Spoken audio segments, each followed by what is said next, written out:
dito isso, vamos para a primeira trava. Dinâmicas ocultas, tá? O que são dinâmicas ocultas? Oculta tudo aquilo que eu não vejo, aquilo que está acontecendo e que eu não consigo enxergar ainda, tá? Então, num relacionamento, existe uma dinâmica, tá? É um movimento. Num relacionamento com os meus colegas de trabalho ou com os meus clientes, existe um movimento. Só que geralmente a gente vai se relacionar com o cliente, por exemplo, e nem para pensar sobre isso, né? Qual que é a dinâmica que está por trás disso? Como que eu me relaciono? Como que aquele outro profissional se relaciona com os clientes deles? Vocês vão ver que cada um vai se relacionar de uma forma, né? Até respondi uma pergunta esses dias nos stories a respeito disso. Alguns terapeutas vão ter dificuldade em cobrar pelo atendimento. Outros terapeutas, não. Para eles vai ser algo muito tranquilo cobrar pelo atendimento. Então, todas essas dinâmicas de relação, elas têm fatores ocultos, tá? E aqui a gente precisa trazer à consciência o que está oculto nessas suas dinâmicas profissionais, tá? Então, partindo da visão de Bert Hellinger, o que é mais comum, que está oculto ali e que a gente demora às vezes para se dar conta? Primeiro, existe uma tendência nossa a buscar a inocência, tá? O que é isso? É aquela sensação assim de leveza, sabe? Eu preciso fazer alguma coisa para eu me sentir inocente. Se eu me sinto culpado, mesmo que aquela culpa não tenha um sentido, não tenha uma lógica, eu preciso fazer alguma coisa para me livrar daquela culpa. Então, essa busca por inocência, ela está sempre guiando a nossa forma de agir, a nossa forma de se relacionar. Então, no caso do terapeuta que tem dificuldade em cobrar do seu cliente, né? Ele pega para ele uma culpa, tá? Por quê?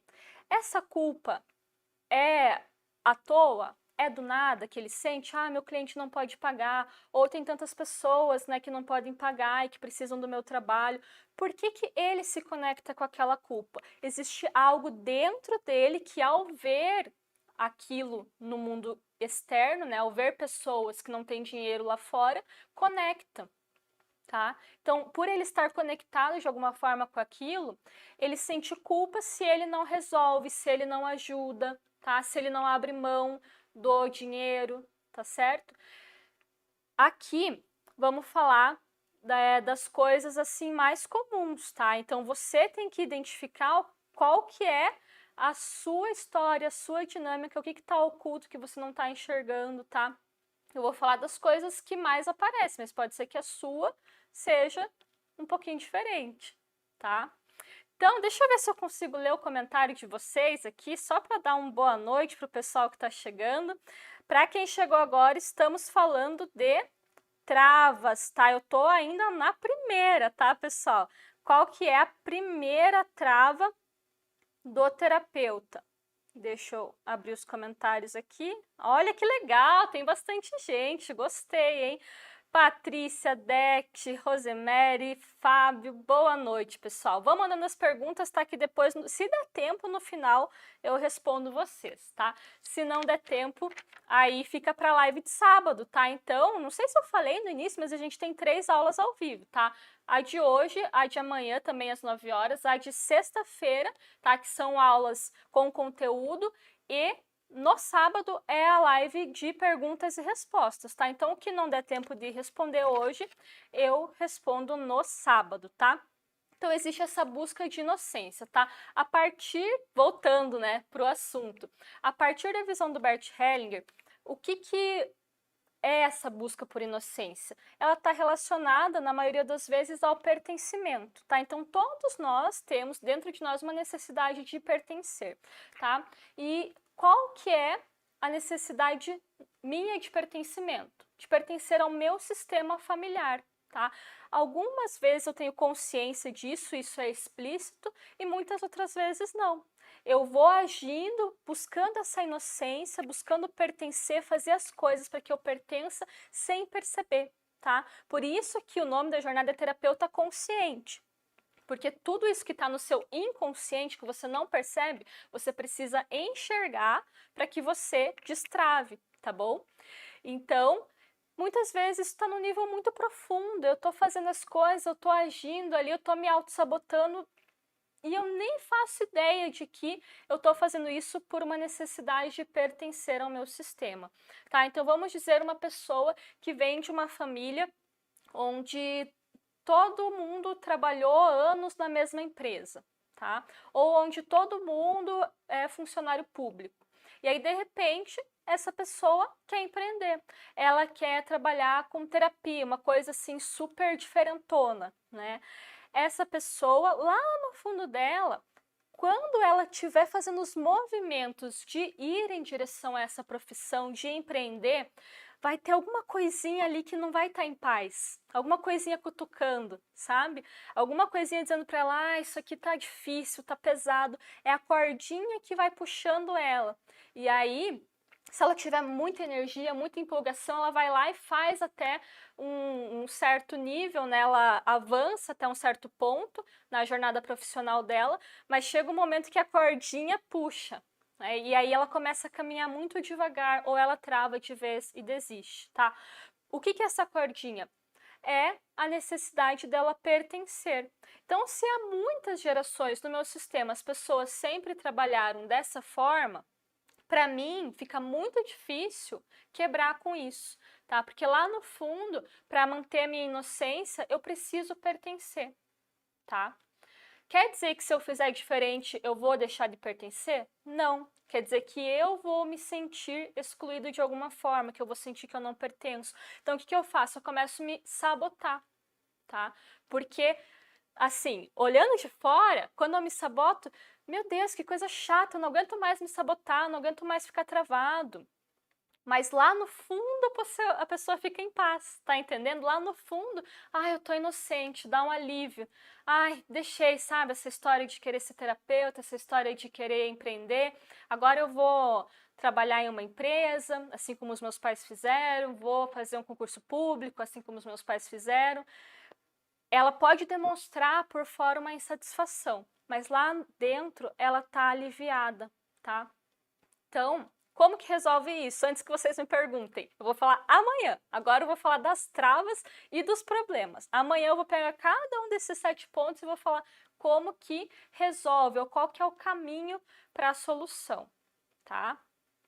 Outra coisa, outro exemplo para vocês entenderem essa dinâmica da inocência, de pertencer.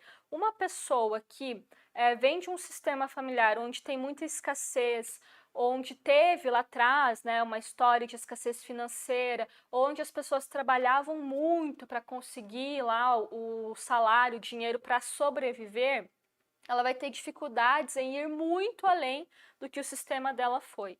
Quer dizer que ela não vai conseguir? Não, vou falar sobre isso amanhã, tá? Ela pode ultrapassar isso, mas ela vai fazer isso sentindo culpa num primeiro momento, tá?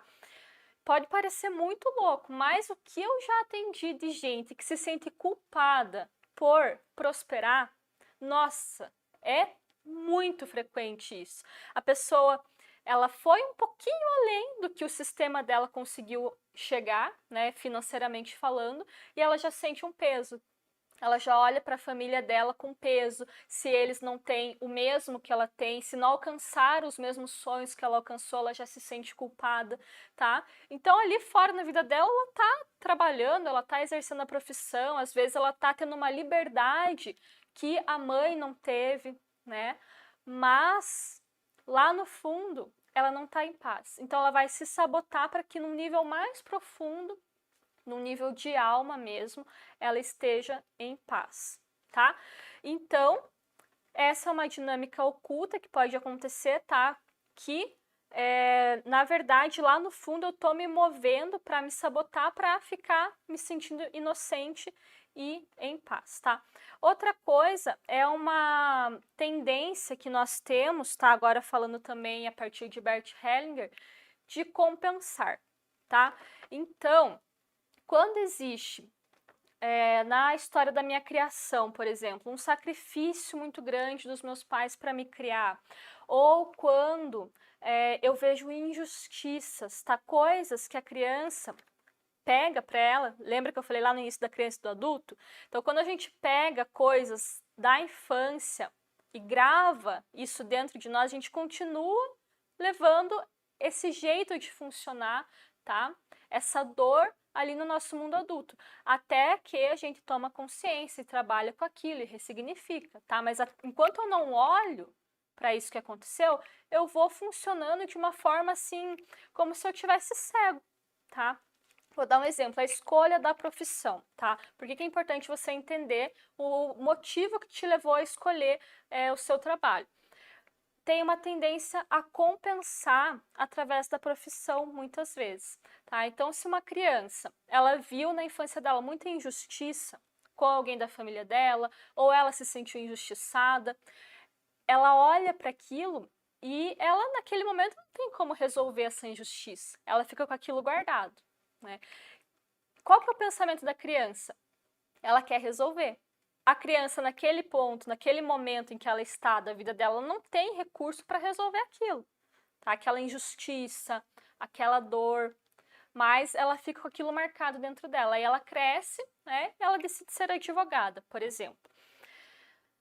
Essa pessoa, ela vai ter muita dificuldade em se relacionar com o cliente dela ou com o trabalho dela, enxergando apenas o trabalho. Atrás do trabalho, atrás do cliente, vai estar toda aquela história de injustiça, tá?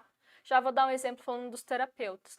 Então, pode ser que ela seja movida muitas vezes pela emoção durante o trabalho dela, tá? Pode ser que ela escolha tipos específicos de clientes, de casos que tem a ver com a dinâmica, com a história dela. Qual que é o problema disso tudo? Que ela está trabalhando, ou seja, ela está atuando ali na vida adulta dela a partir de uma necessidade de compensação da criança. A criança viveu alguma coisa lá atrás, alguma dor, não conseguiu resolver, guardou aquilo dentro dela, ficou marcado, né? O trauma, a emoção muito forte marca aquilo em nós. E aí, quando ela vai para o mundo adulto, ela não está indo com uma necessidade do adulto, que é de contribuir, né, que é de se sentir realizado profissionalmente, que é de resolver o problema do cliente. Não, muitas vezes ela não quer resolver o problema do cliente. Ela quer lidar, ela quer ter um lugar para dar vazão àquela raiva, àquela dor lá de trás, tá? O que é muito comum em terapeutas, psicólogos, até médicos, enfermeiros, pessoas que têm uma tendência que desenvolveram desde lá da infância de cuidar, tá?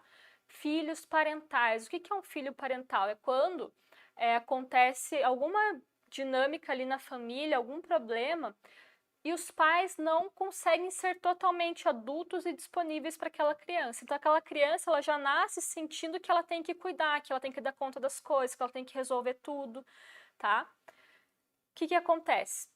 Essa pessoa cresce funcionando dessa forma. Eu preciso cuidar. E aí, como que ela vai enxergar o cliente dela? Ela vai enxergar o cliente dela como adulto, como capaz, com os problemas que aquela pessoa tem? Não, muitas vezes por trás desse cliente ou na frente desse cliente, ela tá vendo essa dor dela, tá? Muitas vezes a pessoa tá tentando salvar a mãe, tá tentando salvar o pai, tá? Então, quando tem alguma história de doença na família e a criança não conseguiu elaborar aquilo, né, conforme ela cresceu, por exemplo, não conseguiu digerir aquilo, uma doença que separou ela da mãe, que separou ela do pai, tá? Se a mãe da criança teve um histórico de depressão e aquela criança sentiu profundamente a dor de não ter a mãe disponível para ela, de não se sentir vista, não se sentir amada pela mãe, a criança vai querer resolver aquilo como? Tentando curar a mãe, tá? E aí ela cresce, faz ali um curso, vira terapeuta, vira psicóloga, e aí ela, nos atendimentos dela, sempre o mesmo padrão de cliente. Porque ela ainda tá naquele trabalho não como profissional exclusivamente. Ela ainda tá porque ela precisa trabalhar uma cura dela, tá? E aí não tem como me relacionar com o cliente, com o adulto do cliente de uma forma produtiva, né, que eu consiga enxergar de fato aquele cliente, se por trás de todos eles eu, na verdade, tenho a minha mãe, né? Tô dando um exemplo aqui de uma dinâmica que acontece. Pode ser que seja uma outra pessoa da sua família, tá? Então, são essas dinâmicas ocultas, né? Da pessoa querer compensar, da pessoa querer salvar alguém lá de trás, tá? Da pessoa ainda tá tentando resolver uma história do passado, porque não consegue lidar com a dor que essa história causou nela, tá? E aí, quando essa pessoa ela vai para o mundo profissional, ela não tem muitas condições de lidar com aquele mundo profissional, porque ela está como criança, então ela se envolve num nível emocional muito infantil, com muito pouco consciência do que está acontecendo, quais são as trocas ali, né? Então, o que eu ganho quando eu estou atendendo uma pessoa e eu vejo nessa pessoa a mesma história que eu vivi, ou uma história parecida com a história da minha mãe? Lá no fundo, o que eu estou ganhando? Muitas vezes é uma cura pessoal, né? Muitas vezes é uma sensação de alívio. Se essa pessoa fica bem, eu me sinto um pouco mais aliviada, porque alivia a culpa ou o peso de uma história lá atrás do passado. Tá entendendo? Então, isso, gente, é assim, quando você parar para observar e a ficha cair, você vai dizer, meu Deus do céu, era exatamente isso que eu estava fazendo.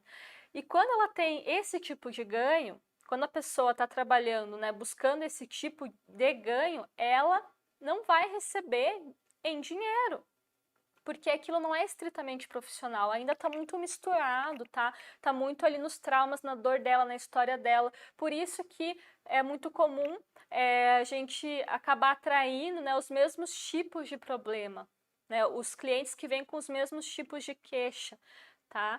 Então, falei um pouquinho das dinâmicas ocultas.